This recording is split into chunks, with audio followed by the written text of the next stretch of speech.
This is perhaps one of the most touching and unexpected stories to come out of this Christmas celebration. A story that proves that even in the most restrictive conditions, the spirit of brotherhood and humanity can break through prison walls. We are receiving confirmed reports from the far northern state of Sokoto that the Igbo community resident there has done something remarkable for the leader of the indigenous peoples of Biafra, Nnamdi Kanu. As many of you already know, following the intense legal drama we witnessed in November 2025, Nnamdi Kanu was transferred to the Sokoto Correctional Center to serve his life sentence. Many feared he would be isolated, cut off from his people, and left to languish far from home.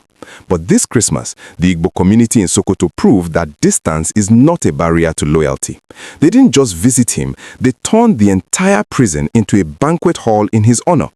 According to a detailed statement released by the leadership of the Igbo community in Sokoto State, specifically signed by Nze A.C. Madu, this visit was not just a quiet handover of items, it was a massive humanitarian event inspired directly by Nnamdi Kanu himself.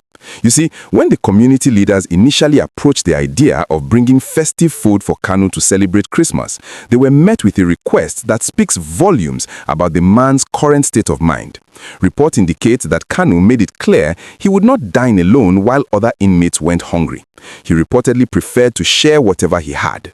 Understanding his disposition and his refusal to enjoy a Christmas meal in isolation, the community leadership made a decisive choice. They decided that if they were going to feed their brother, they would feed everyone. So, on Christmas Day, the Igbo community mobilized resources to provide festive meals not just for Nnamdi Kanu, but for the entire inmate population of the Sokoto Correctional Facility. We are talking about approximately 1,300 prisoners. Imagine the scene inside that facility. Usually, prisons are places of somber reflection, especially during holidays when inmates miss their families the most. But on this day, the atmosphere was transformed. Every single inmate, regardless of where they came from, whether they were Hausa, Yoruba, Igbo, or from any other tribe, shared in this benevolent act. They ate the same food, celebrated the same season, and for a few hours, the divide between high-profile prisoner and regular inmate was erased by a plate of food. The statement from the community noted that this was a demonstration of compassion and communal solidarity, ensuring that the spirit of the season reached every corner of the facility. The leadership of the community explained that this gesture wasn't just about charity, it was deeply rooted in the Igbo cultural principle of Onye Aghana Nwanne Ya, which translates to be your brother's keeper. It is a philosophy that says you cannot leave your kin behind no matter the circumstances. By extending this to the other 1,300 inmates, they expanded the definition of brother to include everyone sharing that space with Kanu. They described it as a humanitarian service to all, irrespective of origin or circumstance, aimed at offering a moment of comfort and inclusivity during the holiday period. It is rare to see such a bridge being built in a correctional center, especially given the political tensions that usually surround Nnamdi Kanu's name.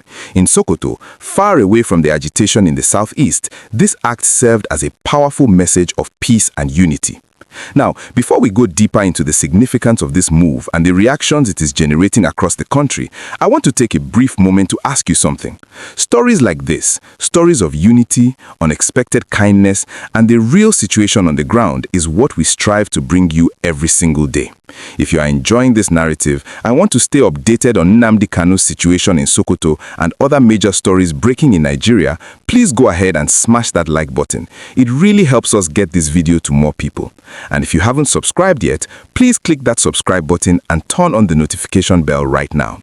We are tracking every development in this case, and you definitely don't want to miss what comes next. This visit didn't happen in a vacuum. We have to remember the context of why Nnamdi Kanu is in Sokoto in the first place. Just last month, in November 2025, the Federal High Court in Abuja, led by Justice James Omotosho, sentenced him to life imprisonment on terrorism charges. The transfer was swift and controversial, with his legal team, led by Aloy Ejimako, raising alarms about his access to doctors and family. There was a genuine fear that sending him to the northwest was a strategy to break his spirit by isolating him from his support base. But this Christmas event challenges that narrative. It shows that the Igbo community is present and active everywhere in Nigeria, and they have the capacity to mobilize and protect their own, even in the caliphate. In fact, this isn't the first high-profile visit Kanu has received since moving to Sokoto. Earlier this month, we saw the governor of Abia State, Alex Otti, fly all the way to Sokoto to visit him.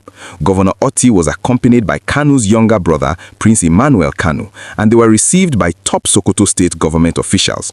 During that visit, Governor Otti encouraged Kanu to remain strong and assured him that political solutions were still being pursued. There was even a light-hearted moment reported where Governor Otti shared a joke from the Sultan of Sokoto, who said Kanu was now his subject since he resides in his domain, which reportedly made Kanu laugh. These interactions, culminating in this massive Christmas feeding program, suggest a very different reality from the dungeon narrative many feared. It seems there's a concerted effort by leaders and the community to ensure his stay in Sokoto is dignified. The reaction to this Christmas gesture has been overwhelmingly positive. The Sokoto Igbo community expressed their hope that this act will serve as a message of peace and unity for all. In a country often divided by ethnic and religious lines, seeing a southern community feeding northern inmates in a northern prison is the kind of symbolism that politicians often talk about but rarely achieve. It softens the hearts of those who might view the IPOB leader solely through the lens of conflict. By feeding the 1,300 inmates, they have likely bought Kanu a lot of goodwill within the prison walls.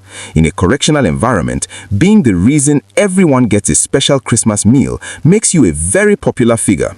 It guarantees a level of safety and respect from fellow prisoners that no amount of security guards can provide.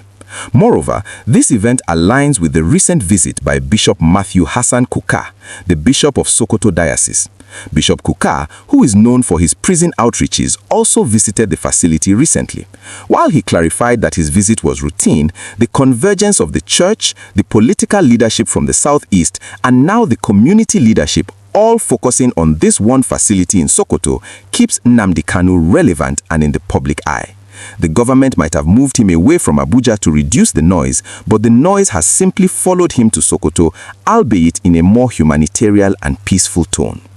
As we wrap up this report, it is worth reflecting on the statement of the Igbo community that this was about shared goodwill. In 2025, a year that has been incredibly tough for many Nigerians economically and politically, this story ends the year on a note of hope. It reminds us that humanity often shines brightest in the darkest places. Whether you support Nnamdi Kanu's ideology or not, you cannot fault the generosity of a community that refuses to let 1,300 people go hungry on Christmas Day just because they are behind bars. It is a lesson of dignity. We will continue to monitor how Nnamdi Kanu adjusts to life in Sokoto and if these waves of goodwill translate into any political shifts in the coming year.